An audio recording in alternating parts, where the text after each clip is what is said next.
record is 27:01. So looks like these guys are on track for that. They're running real smooth, and if they work together as a group, that's only going to help. It is Micah Kogo of Kenya who at 27 minutes and 1 second holds the record.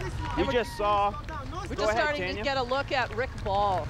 This is an amazing individual based in Orillia, Ontario. He's a single-leg amputee who just set the world record for single amputee in an open marathon at the Boston Marathon 4 weeks ago.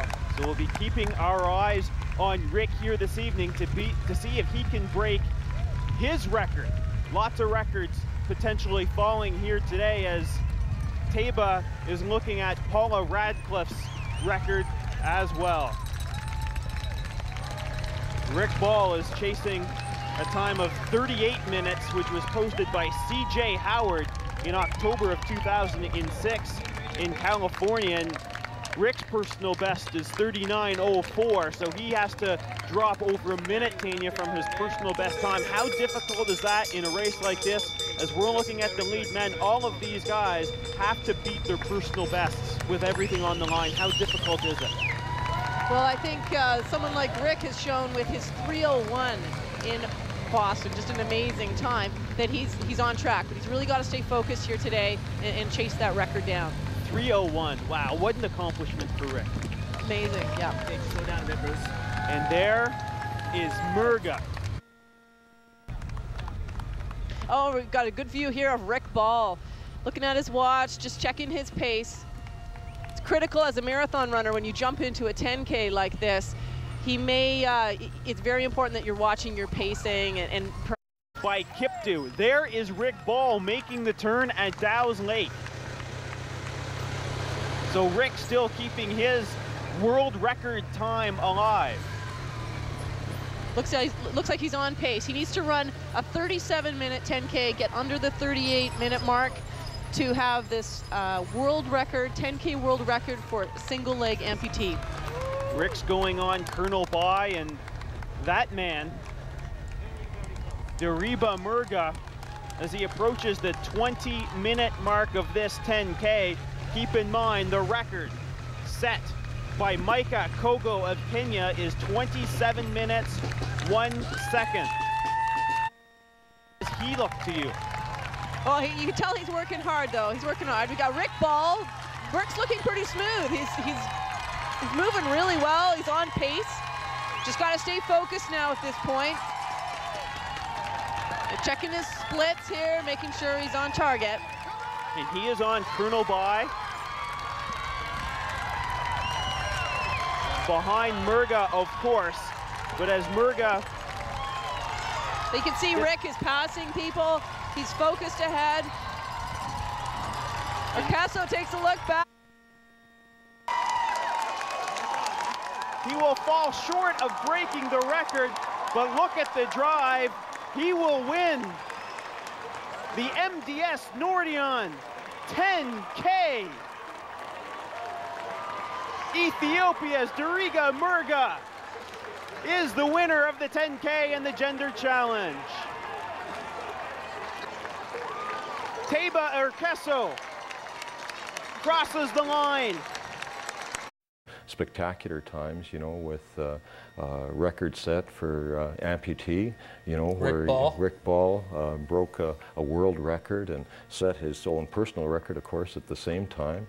And then some spectacular times in the 10K as well, and nearly a world record in the 10K. You know, at the 8K mark, they were on world record pace and set a world record for the 8K, and had that continued, could have done it. And perhaps, you know, in hindsight, I think looking at that, he may have gone at it a little too hard, and maybe if he'd held back just a little bit, we could have had a world record. So very exciting weekend. On Rogers TV, I'm Dan Mooney.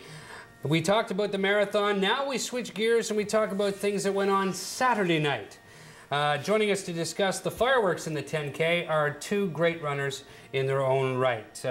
To my left, the 2002 Canadian Marathon champion and former Nordion 10K winner, Tanya Jones. And to Tanya's left, I guess a guy that a former record holder in the 10K, That's John Halverson, race director for Ottawa Race Weekend. Thanks so much for joining us. And then as well, we had an individual called named Rick Ball, a single-leg amputee going after a world record in the 10K. And so, he was successful at too. Oh, just so many things going on yesterday night. Yeah. Well, we talked earlier about Rick Ball and who set another world record. 38 minutes in the 10K for single-leg amputees. You watched him all the way, Tanya. How impressive was he? Oh, very, very smooth. You can see it in the tape here. He looks like every other runner out there. He's wearing a flex foot on his left foot, and he was trying to beat a time of 38:00 set by an American. And so he was on pace. He knew coming in that he was probably fit enough to run this, but just like Murga, he had run Boston 4 weeks ago and had set a world record for single-leg amputee at the Boston Marathon in 3:01. So he's clearly very fit coming into this race. And so he was on target throughout to run a 37-minute 10K. And he looks like he's very comfortable. He doesn't look like he's laboring at all. No, I think he's very happy with his race.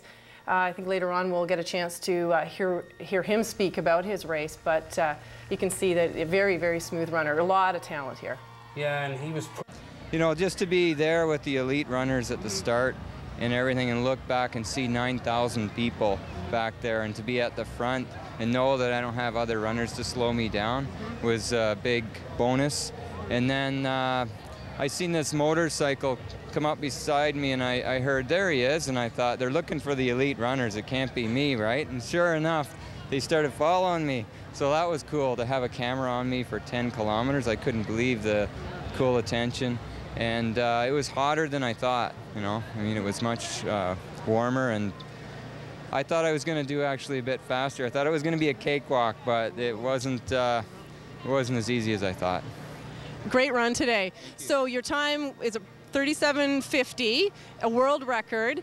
What did you think of the course itself? Did you find the corners and the turning okay for you? It was, yeah, the corners were okay. The course wasn't bad. There's a couple of little hills that I wasn't expecting. But the main thing that I found to be the problem was the heat in the sun. It was hotter than I thought. It wasn't used, you know, I mean, we didn't have a chance to adapt to the heat, but, you know, all in all, it was good. You're coming off a marathon probably about 4 weeks ago. Did you feel your recovery was adequate to prepare for a 10K? It was tight. I've never actually trained for just a 10K before. It's always been long distance. And it was a really tight schedule to try and get online for this 10K. I could have used another couple more weeks, but it, as you know, it worked out in the end. And I'd like to bring in your coach, Roger DePlank. Roger, yes. Welcome to Ottawa. Yeah, well, it's great to be here. And so were you happy with the performance today? That was a wonderful performance. There was a great field, and it's amazing to be part of this and accomplish that goal of breaking the world record. That's really his first attempt at a real fast 10K, and he did a wonderful job. Well done. Congratulations to both of you. I just want to add, to do this in the nation's capital in Ottawa was another bonus for me. It was extra special, you know. So you found the crowd support? The crowd support. I'm known as Flex Run on the run-in forums. And so I heard a lot of flex, because that's what my leg's called, the flex run. I heard a lot of flex, and I heard a lot of Rick, and it certainly brought me in the end. Mm-hmm. Again, congratulations. Thank you. Right. Tanya, you're almost giddy. I'm just so happy for him. Rick is actually a rookie runner. Yeah, he's only been running for a couple years, so it's really exciting to hear the freshness, the excitement of being new to the sport. And all of a sudden, he's an elite runner and a world record holder, and something I don't think he had expected to come so quickly, and clearly a real talent. So you can hear the excitement of being on the start line, standing beside Ethiopians, Kenyans, and having that opportunity to run fast. Well, and you have been off with an injury. Mm-hmm. This has to inspire you to get back into your training. Very excited. Oh, it's hard to sit on the sideline. for sure. I guess Can't so. wait to get